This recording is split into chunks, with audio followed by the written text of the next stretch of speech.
Hello student, welcome again in the unit number 4. In this unit, let us see the another concept, that is managing console input output operation. Student, ये operations related to the console आपने already आपके programs में use किया है. You know, each and every program must require input, process and output. मतलब एक programme को input भी चाहिए, प्रोसेसिंग पार्ट होगा और आउटपुट जनरेट होगा. इनपुट आप कीबोर्ड से या इनिशियलाइज कर सकते हैं. आउटपुट आपको डिस्प्ले करना है स्क्रीन पे, मॉनिटर पे.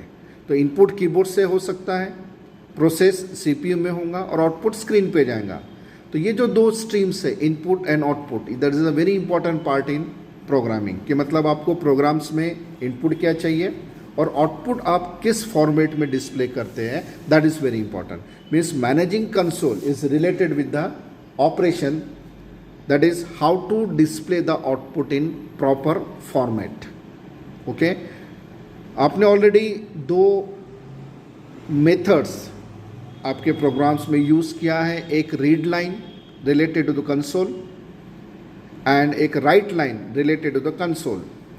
This console are the classes with the system namespace. Already आपके प्रोग्राम में एक using system करके namespace है, उसका ये पार्ट है console write line and console read line. Means by using these two method you can input the data and output the data in proper format. Means the C# supporting input and output with a proper format. इसके लिए already आपके पास एक class है, system name space है, और उसमें console नाम की क्लास आप यूज़ करेंगे. और इस क्लास के आप प्री डिफाइंड मेथड्स, एक राइट लाइन और एक रीड लाइन आप यूज़ करेंगे प्रोग्राम में, जो ऑलरेडी आपने यूज़ कर चुके हैं. ठीक है. मीन्स कंसोल डॉट इन ये स्टैंडर्ड इनपुट है, कंसोल डॉट आउट ये स्टैंडर्ड आउटपुट है, एंड कंसोल डॉट एरर ये स्टैंडर्ड एरर फाइल्स है, मतलब जो आपको प्रोग्राम्स में यूज़ करनी है. Let's C.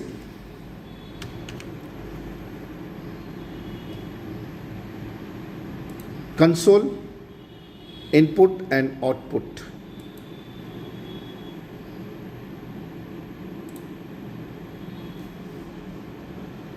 इनपुट करने के लिए दो मेथड्स, एक है रीड और एक read line.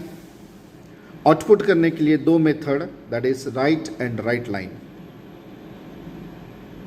Okay. Read line means you have to get the string from the keyboard and assign to the variable. आपने ये यूज़ किया है. इसमें आपने कुछ प्री डिफाइंड कन्वर्टर भी यूज़ करते, कन्वर्ट डॉट इन 32, और बाद में आपने कंसोल डॉट रीड लाइन से वैल्यू इनपुट करके वेरिएबल्स को असाइन किए थे. Same way you can use the read and read line methods. ये दो मेथड्स हैं जो आप प्रोग्राम में यूज़ करते हैं और किया है आपने. सेम वे अगर आपको आउटपुट करना है तो आपको आउटपुट करने के लिए दो मेथड है, एक राइट और एक राइट लाइन. डिफरेंस ये है कि right line will be get the data from the next line, मतलब वो नेक्स्ट लाइन से वैल्यू इनपुट करता है, और राइट ये जो मेथड है ये उसी लाइन से, उसी मतलब जहाँ कर्सर है वहीं से ये वैल्यू इनपुट करेगा. Means output one or more values to the screen without new line, and write line output one or more value to the screen as the same as right, but it will accepting the value from the next line. Okay. तो मतलब ये चार methods है console की जिससे आप input करा सकते और आउटपुट करा सकते. ये ऑलरेडी अपने प्रोग्राम्स में, हर प्रोग्राम्स में आपने यूज़ किया है. Okay. Now let's see the how to format the output. Output कैसे फॉर्मेट करेंगे, मतलब आपको डेकोरेट फॉर्म में या सिस्टमेटिक फॉर्म में आपको वैल्यू डिस्प्ले करनी है, मैसेज के साथ में या फिर उसके वेरिएबल्स के वैल्यू. मतलब write line method is used to display the output to the screen.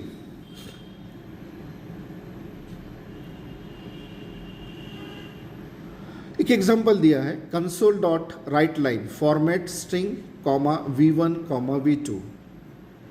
v1 v2 are the variables and in bracket there is one formatting string, मतलब फॉर्मेटिंग से मतलब स्ट्रिंग के अंदर आपको वैल्यू प्रिंट करनी है. ओके, फॉर्मेटेड आउटपुट करने के लिए आपको एक एग्जांपल है, console dot write line bracket start double quote total is curly bracket 0. This is the formatting part. Double quote complete comma total. Total is the name of the variable. This total value is displaying inside the string. अब string में कहाँ display होंगी? जहाँ आपने formatting part set किया है, that is curly bracket 0. Means this value is display inside the string. कहाँ पे? जब आउटपुट आएगा, मतलब इसका आउटपुट आएगा total is and the value of total. Total is a variable. Okay, मतलब यहाँ जो आउटपुट दिया है total is curly bracket 0 comma total, जो कॉमा के बाद में जो टोटल है दैट इज वेरिएबल, और इनसाइड आपने कर्ली ब्रैकेट 0 सेट किया है, मतलब यहाँ पे इसकी वैल्यू प्रिंट हो जाएंगी, इंसर्ट हो जाएंगी. सेकेंड, अब आपको एक से ज़्यादा फॉर्मेटिंग करना है, मतलब मेरे पास 3 वेरिएबल्स है a comma b comma c, या 3 वेरिएबल्स हैं, तीनों वैल्यूज़ मुझे स्ट्रिंग में चाहिए. मतलब पहली वाली वैल्यू a की वो आपके प्रिंट होंगी कर्ली ब्रैकेट 0 पे, b की वैल्यू प्रिंट होंगी कर्ली ब्रैकेट 1 पे, एंड c की वैल्यू प्रिंट होंगी कर्ली ब्रैकेट 2 पे. मतलब ये 3 फॉर्मेटिंग आपने सेट किया है इनसाइड द स्ट्रिंग, जो डबल कोट स्ट्रिंग है उसमें लिखा है. मतलब जब इसका आउटपुट आएगा तो आउटपुट इस तरह से डिस्प्ले होगा, sum of 100 is the value of a and 200 is the value of b that will print by the curly bracket 1 is 300 is the value of 3 and which is printed by the curly bracket 2. मतलब 0 पे पहला formatting आपका आएगा 0 से, वो a की value print करेगा. curly bracket 2 the second formatting it will print the value of b and curly bracket 2 it will print the value of c. In this way you can print the formatted output with the string.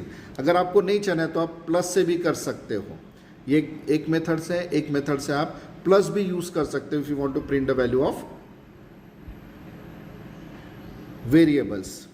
So this is called as a formatting output statements. ठीक, जो आपने अपने programs में use किया है.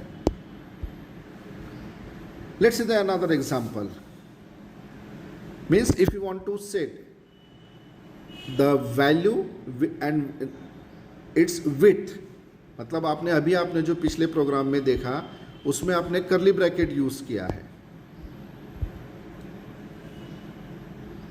और उसमें 0 curly bracket 1 curly bracket 2 ऐसी वैल्यू सेट की है. Now you can set the curly bracket n comma w where n is the nothing but the position, मतलब 0 1 2 3 is the value, comma w is nothing but the width. आपको वो variables की value कितने विड्थ्स में print करनी है वो आप यहाँ पे मेंशन कर सकते हो. Means you can also specify A width for the value using the format. Okay, जैसे कर्ली ब्रैकेट एग्जांपल लिखा है यहाँ पे कि a की वैल्यू 45 है, b की वैल्यू 976 है और c equal to a plus b, that is the addition of a and b value. अब यहाँ एक स्टेटमेंट लिखा है, console dot right line double quote curly bracket 0 is the first value that will print the value of a, comma 5 is nothing but the total number of digits should be print in output. Then backslash n means go to the next line, plus but there is the symbols that is print by the string. Then curly bracket 1, मतलब अब आपको second variable की value print करनी है, that is the value of b. उसमें भी आपको उसकी विड्थ आपने सेट किया, that is 5. And backslash n, then dotted line, again backslash n means go to the next line, और जो 2,5 है मतलब it will print the third value of that is c. अब इसमें भी आपने विड्थ सेट कर दिया है 5, मतलब जब आउटपुट आपका डिस्प्ले होगा लाइक दिस, मतलब आपके पहले 45 को 5 डिजिट्स का दिया है, पहले 2 उसमें से ब्लैंक स्पेस रहेंगे, 3 ब्लैंक स्पेस रहेंगे, सेकेंड वाले में 3 डिजिट से तो 2 ब्लैंक स्पेस रहेंगे और चौथे वाले में 4 डिजिट से तो एक ब्लैंक स्पेस रहेगा, मतलब आउटपुट एग्जैक्टली 5 डिजिट्स का आपका आउटपुट आएगा, लेकिन जो वैल्यू एग्जैक्ट वैल्यू रहेंगी वही प्रिंट होंगी उसमें। Mean it will right justified value print होगी, it will print right justified value.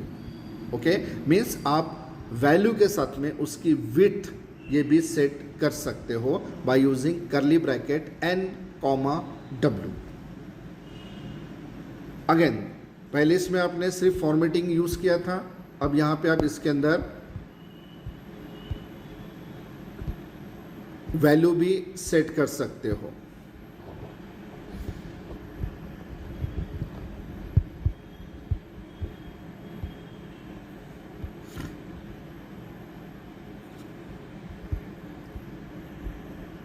Okay, now let's see the another type of formatting.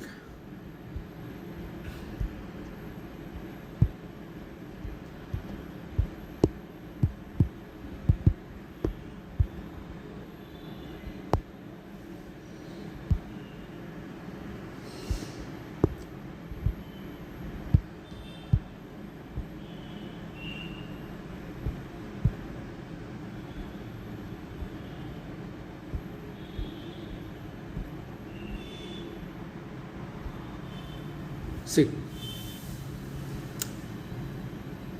the another type is formatted output again. अभी आपने देखा कि आपने एक वैल्यू के साथ उसकी विड्थ सेट कर दी है।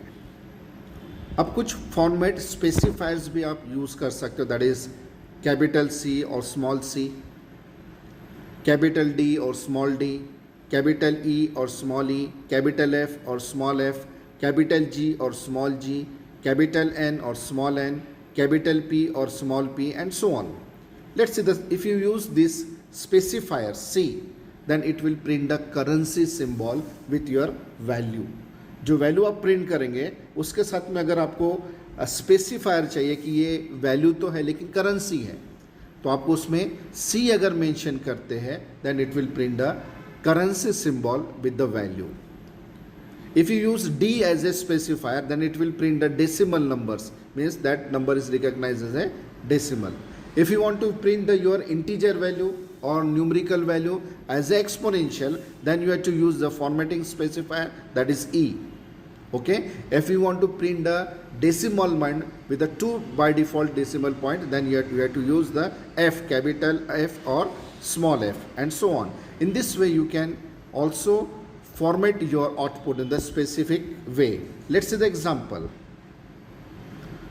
एक वैल्यू है 1 2 3 4 5 6 is a value assigned to the variable I, and I is a integer variable declared in the program. Okay, and let's see the new type of console output statement. Console dot write line bracket double complete curly bracket start 0, that is the first value, the value of I will be print, colon C, C stand for the currency, मतलब जब ये I की value print होगी it will print the dollar symbol. C the example, यहाँ पे जो comments में आपको यहीं पे इसका आउटपुट दिया है, डॉलर सिंबल 1 2 3 4 5 6 डॉट 0 0, मतलब एक्चुअली वैल्यू थी उसकी इंटीजर की, लेकिन यहाँ जब वो प्रिंट हुई it will print in the formatted form or it will print the specifier, that is currency symbol. Same way, let's see the another example, that is curly bracket 0 colon E, E stand for the exponential. अगर आप exponential लिखते हैं तो then output will be displayed with the exponential format. 1.234560 E plus 005 means print the output in the formatted output with the exponential. Same, if you use the F, F stand for the decimal points, with the fix 2 decimal points आपकी value जो print होंगी, जो 1 2 3 4 5 6 है वो decimal point के साथ में print होंगे, and so on. In this way you can also right the specifier in the output statement. मतलब आप पहले सिंपल वैल्यू प्रिंट किया, फिर आपने उसकी विड्थ भी सेट की. अब यहाँ पे इस एग्जाम्पल में आप उसके स्पेसिफायर भी मेंशन कर सकते हो, दैट इज कोलोन करके, मतलब curly bracket value position of this, मतलब always the position start with the 0. Mind well, the position of the variable should be start with the zero, मतलब पहले जो वेरिएबल होंगी it will print at the zero position, second variable it print on the first position and third variable it print on the second position and so on. Suppose यहाँ एक ही variable है तो इन सब example में position zero है, लेकिन colon करके c लिखा है. The c stand for the specifiers. Okay, so this is the example. You can see the example. इसमें 4-5 या 5-6 लाइन्स है जिसमें फॉर्मेटेड आउटपुट यूज़ किया गया. मतलब एक वैल्यू आप किस तरह से, मीन्स परसेंटेज डिस्प्ले करना हो, एक्सपोनेंशियल प्रिंट करना हो, करेंसी सिंबल देना हो, you can use this formatting specifier to display the proper output. Okay, so in this way you can use the console input output statement in your program. ठीक है, आप जैसा formatting करोगे वैसा आउटपुट आपका print होगा exactly. So this is information about the input output formatting. Okay, now come to the next topic, that is managing error and exceptional handling. means जब आप प्रोग्राम लिख चुके हो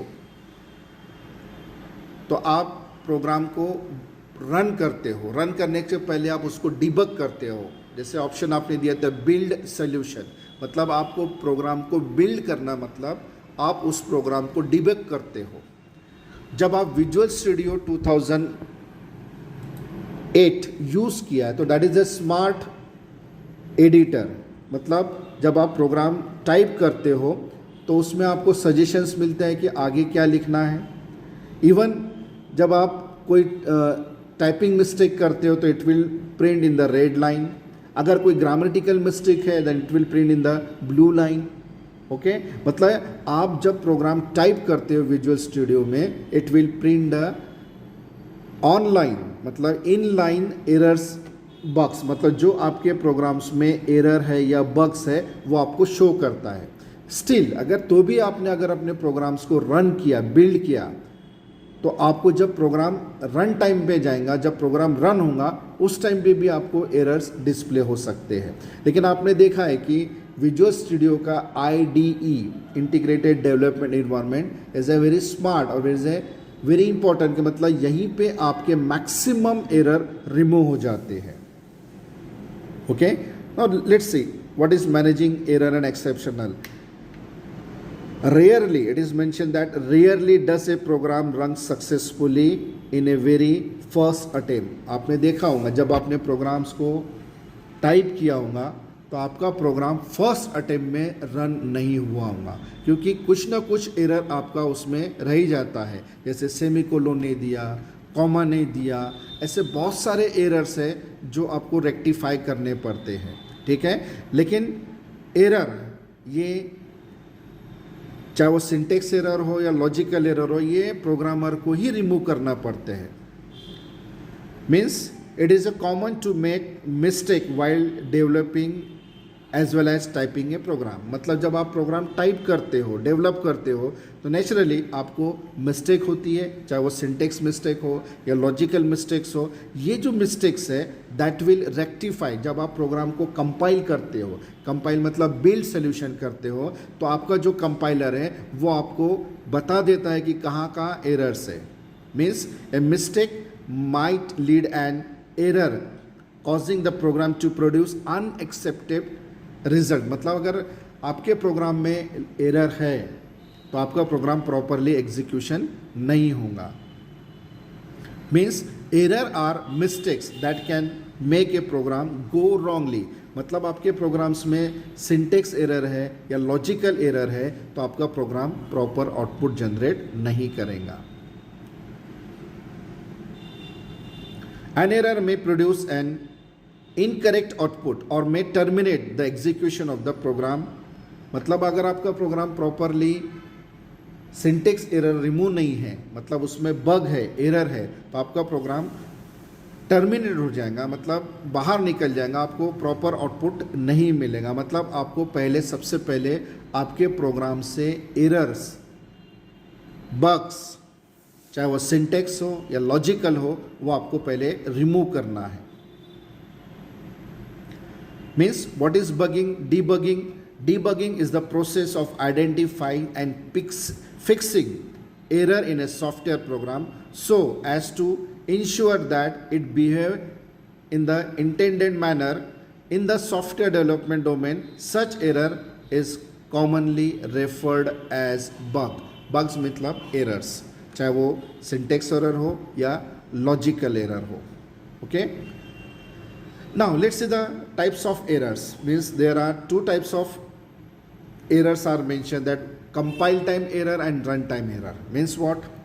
ये दो टाइप्स दिए हैं, compile time error and run time error. Compile time error मतलब जब आप प्रोग्राम टाइप करते हो तो आपने देखा है कि आपका जो कंपाइलर है विजुअल स्टूडियो 2008 का, वो आपको रेड लाइन देता है, ब्लू लाइन अंडरलाइन करता है, ठीक है, और वहीं पे नीचे बॉक्स प्रिंट होता है, बॉक्स डिस्प्ले होता है, वो आपको बताता है कि कहाँ पे किस लाइन में क्या एरर्स है, और वो एरर्स आप रेक्टिफाई करके उसको रिमूव करते हो. मतलब आप कंपाइल टाइम पे, मतलब जब आप प्रोग्राम टाइप कर रहे हो उसी टाइम पे आप मोस्ट ऑफ द एरर्स आप रिमूव कर सकते हो, ठीक है. लेकिन स्टिल अगर कुछ एरर रह गया आपका, जैसे लॉजिकल एरर रह गया, that will print, that will execute eight a time of run time. मतलब जब प्रोग्राम रन होता है उस टाइम भी कुछ एरर आ सकते हैं, जैसे आपने वेरिएबल्स टाइप सिलेक्शन प्रॉपर नहीं किया है या उसमें कोई लॉजिकल एरर्स है, that will execute eight a time of program run. जब प्रोग्राम रन होगा उस टाइम कुछ एरर आते हैं, जब प्रोग्राम आप टाइप करते हो उस टाइम कुछ एरर आते हैं. तो दो टाइप के एरर्स है, एक कंपाइल टाइम एरर एंड एक run time error. Okay, what let's see the what do you mean by compile time error? All syntax error will be detected and displayed by the C# compiler and therefore these errors are known as compiled. जब मतलब program type कर रहे हो उसी time से आप maximum error आपको आते हैं या एरर है तो आप वहीं पे आप उसको रेक्टिफाई कर सकते हो, क्योंकि विजुअल स्टूडियो 2008 का जो आपने कंपाइलर यूज़ किया या जो आप आईडी यूज़ करते हैं, इट इज़ वेरी स्मार्ट. वही आपको वहाँ पे अंडरलाइन रेड लाइन में बताता है, ब्लू लाइन में बताता है, जिससे आप एरर रेक्टिफाई कर सकते हो. Okay, whenever the compiler display an error, it will not create the .cs file. मतलब जब तक आपके प्रोग्राम में से एरर्स नहीं निकलेंगे, कंपाइल टाइम एरर, आपकी फाइल क्रिएट नहीं होंगी. So it is necessary that we fix all the errors before we can successfully compile and run the program. मतलब प्रोग्राम रन करने के पहले आपको आपके प्रोग्राम में से पूरे बग्स, एरर्स ये आपको रिमूव करने हैं. मोस्ट ऑफ द टाइम ये जो आपकी एरर्स आते हैं ये टाइपिंग मिस्टेक के ज़्यादातर एरर्स आपको प्रिंट होंगे. जैसे मिसिंग सेमीकोलन, आपने सेमीकोलन नहीं दिया, या करली ब्रैकेट्स जो आप दे रहे हैं वो ब्रैकेट्स मिसिंग है या मिसमैच है, मतलब आपने 3 स्टार्ट किए और 2 ही क्लोज करे. तो जो करली ब्रैकेट आपके प्रोग्राम्स में आते हैं वो प्रॉपरली होना चाहिए. अगर एरर्स है तो ये मैक्सिमम जो एरर्स आते हैं वो सेमीकोलन्स के या करली ब्रैकेट के, या फिर स्पेलिंग मिस्टेक्स. मतलब आपने वेरिएबल डिक्लेयर किया ऊपर कैपिटल से और नीचे यूज़ कर रहे हैं आप स्मॉल में. मीन्स आइडेंटिफायर्स और कीवर्ड्स इनमें डिफरेंस होता है. आपने जो डिक्लेयर किया या डिफाइन किया है वही अगर आप यूज़ करते हैं तो एरर्स रिमूव हो जाते हैं. लेकिन जो मैक्सिमम एरर है वो मिस स्पेलिंग, मतलब स्पेलिंग प्रॉपर ना होने से भी होते हैं. और इसमें मेंशन किया है कि जो most common type of error है that is double quotes mention नहीं किया स्ट्रिंग के लिए, सिंगल कोट यूज़ नहीं किया आपने कैरेक्टर्स के लिए, है ना. इस तरह से आप कुछ एरर्स हैं वो आप प्रोग्राम्स के अंदर डिबग कर सकते हो, मतलब उसको रिमूव कर सकते हो. जैसे और भी एरर्स है कि इनकम्पैटिबल टाइप ऑफ असाइनमेंट, मतलब आपने वेरिएबल टाइप जो डिक्लेयर किया वो प्रॉपर वे में मेंशन नहीं किया है ना, या फिर आपने जो ऑपरेटर यूज़ है वो प्रॉपरली यूज़ नहीं किया. तो ऐसे कुछ टाइप्स के एरर्स आपके प्रोग्राम्स में आ सकते हैं. That is called as the types of error. ये आपको थोड़ा सा प्रिकॉशन लेना है while typing the programmes.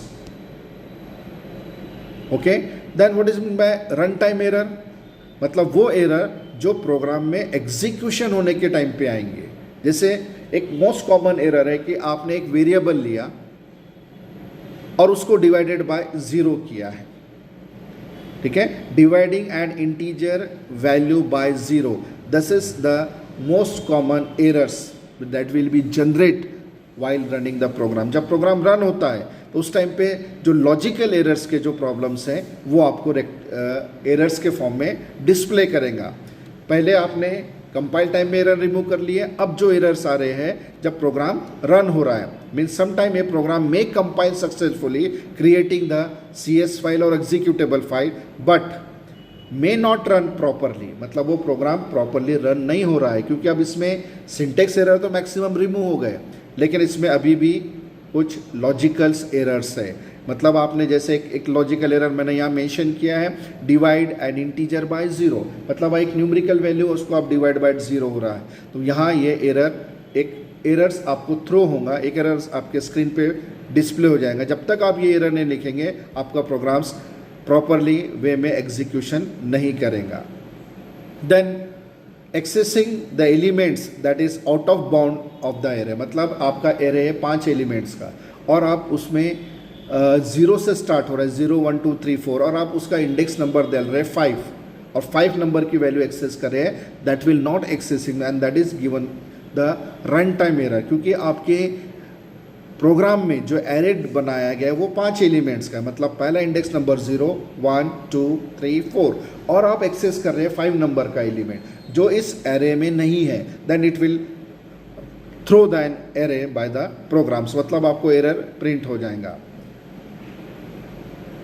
Then और भी कुछ टाइप्स के एरर्स है, जैसे trying to store a value into array of the incompatible class और टाइप, मतलब ऐसे एरे में वैल्यू स्टोर कर जो इनकम्पेटिबल है या आउट ऑफ बाउंड हो रहा है, तो अगर ये जो एरर्स आपके प्रोग्राम्स में आपको रन टाइम में आएंगे वो आपको रेक्टिफाई करने पड़ेंगे। Attempting to use negative size of array, मतलब आपके एरे के एलिमेंट्स है 5 और आप उसको नेगेटिव फॉर्म में यूज़ कर रहे हैं तो भी आपको एरर्स आएंगे। In this way you can face the error at a time of run the program. जब प्रोग्राम रन हो रहा है उस टाइम पे आपको कुछ एरर्स आएंगे, तो ये भी एरर्स आपको खुद को रेक्टिफाई करना है, प्रोग्रामर को रेक्टिफाई करने से, जैसे आपने कंपाइल टाइम के एरर्स रेक्टिफाई किए, same way you have to rectify the errors at a time of execution of the programs. ये आपको प्रोग्राम्स रेक्टिफाई करने पड़ेंगे। जब आप प्रोग्राम रन कर रहे हैं और वहाँ जो एक एरर्स आता है that is called as exceptional errors, वो एक बॉक्स प्रिंट करेगा, एक डिस्प्ले करेगा बॉक्स, और वहाँ आपको बता देगा कि ये लाइन में इस जगह पे एरर है। An exceptional is a condition that caused by the runtime error in the program. When the C# compiler encounter an error such as dividing an integer by 0, it create exceptional object and throw it. मतलब आपको वहीं पे जब वो error वो counter करेगा, पहले 2 line में एरर नहीं है, 3 लाइन में एरर नहीं है, लेकिन चौथी जो लाइन है आपके प्रोग्राम्स में उसमें है डिवाइडिंग एन इंटीजर बाय 0, उस टाइम पे आपका कंपाइलर आपको एक ऑब्जेक्ट जैसे that is called as exceptional object ये थ्रो करेगा और वो वहाँ पे इन्फॉर्म करेगा कि क्या एरर आपके प्रोग्राम्स में है। If the exceptional object is not catch and handle properly, the compiler will display an error message will terminate the program. मतलब अगर आपका exceptional object ने भी उसको कैच नहीं किया या उसको एक्सेप्ट नहीं किया, मतलब फाइंड नहीं किया, then the compiler will display an error message and will terminate the program. मतलब आपका प्रोग्राम सक्सेसफुली रन नहीं होगा और ये टर्मिनेट हो जाएगा। That is called as a exceptional. Okay, अब एक्सेप्शनल अगर आप चाहते हैं कि आपका प्रोग्राम प्रॉपरली वे में एग्जीक्यूट हो, तो आपको पहले तो आपने कंपाइल टाइम एरर निकाल लिए, ठीक, उसके बाद आपने रन टाइम एरर्स को मैक्सिमाइज कर दिया, लेकिन तो भी अगर आप चाहते हैं कि कहीं पे जब वैल्यू यूज़र इनपुट करेगा उस टाइम आप चाहते हैं कि आपका प्रोग्राम्स कहीं पे भी टर्मिनेट ना हो या आपका प्रोग्राम अनएक्सेप्शनल एरर्स को थ्रो ना करे, तो आप आपके प्रोग्राम्स में कुछ प्रोग्रामिंग कोड डाल के कुछ कोडिंग करके आप उसको और भी कॉम्पैक्ट प्रोग्राम बना सकते हो कि आपका प्रोग्राम टर्मिनेट ना हो, मतलब वो आपका प्रोग्राम्स आपको एग्जीक्यूट होने से पहले ही वो बाहर ना निकल जाए। आप चाहते हैं कि आपका प्रोग्राम सक्सेसफुली रन हो, स्टिल अगर उसमें एरर है भी, लेकिन वो एरर सिर्फ शो करेगा और आगे के जो स्टेटमेंट्स है वो एग्जीक्यूट करेगा। मतलब आपका प्रोग्राम प्रॉपर वे में एग्जीक्यूट होना चाहिए, टर्मिनेट नहीं होना चाहिए। तो आप आपके प्रोग्राम्स में कुछ कोडिंग ऐड कर सकते हो, and that coding is called as a syntax of exceptional handling code. Means आपके प्रोग्राम में आप कोडिंग भी कर सकते हो कि जैसे आपका डिवाइड बाय ज़ीरो ये एरर्स ना आए। तो आप जब आपके जो प्रोग्राम्स है और उसमें कहीं आप डिवाइडेड बाय ज़ीरो कर रहे हो तो वहाँ आप ये कोडिंग करके आप उसको रोक सकते हो, उसको आप प्रॉपर वे से मैसेज देके आप प्रोग्राम्स को आगे कंटिन्यू कर सकते हो। मतलब आपका प्रोग्राम अगर आपने कोडिंग यूज़ किया तो आपका प्रोग्राम टर्मिनेट नहीं होगा, सक्सेसफुली रन हो जाएगा, लेकिन एरर्स आपका शो करेगा और वो बाद में, मतलब उसको आप बाद में रेक्टिफाई या एरर्स रिमूव कर सकते हो। तो by using coding you can also try to minimize the error in the program at a run time. Compile time तो एरर तो आपने रिमूव कर लिया, लेकिन रन टाइम एरर्स को भी आप मिनिमाइज कर सकते हो बाय यूजिंग द कोडिंग। अब यहाँ पे आपको आपके प्रोग्राम्स में मेंशन किया कि आप दो कीवर्ड्स यूज़ कर सकते हो, एक ट्राई और दूसरा कैच। ट्राई में अगर आपने कोडिंग करना है और कैच मतलब अगर कोई एरर आया तो वो कैच में जाके आपका एरर्स डिस्प्ले हो जाएगा। मतलब आप प्रोग्रामिंग के थ्रू आपका एक्सेप्शनल एरर जो हैंडलर है उसको आप थ्रो कर सकते हो। इसमें दो कीवर्ड्स आपको यूज़ करनी है, एक ट्राई और दूसरा कैच। के एग्जाम्पल यहाँ मेंशन किया है। ओके, ये एग्जाम्पल्स और concept of exceptional handling will be discussed in the next spread. Okay, now stop today.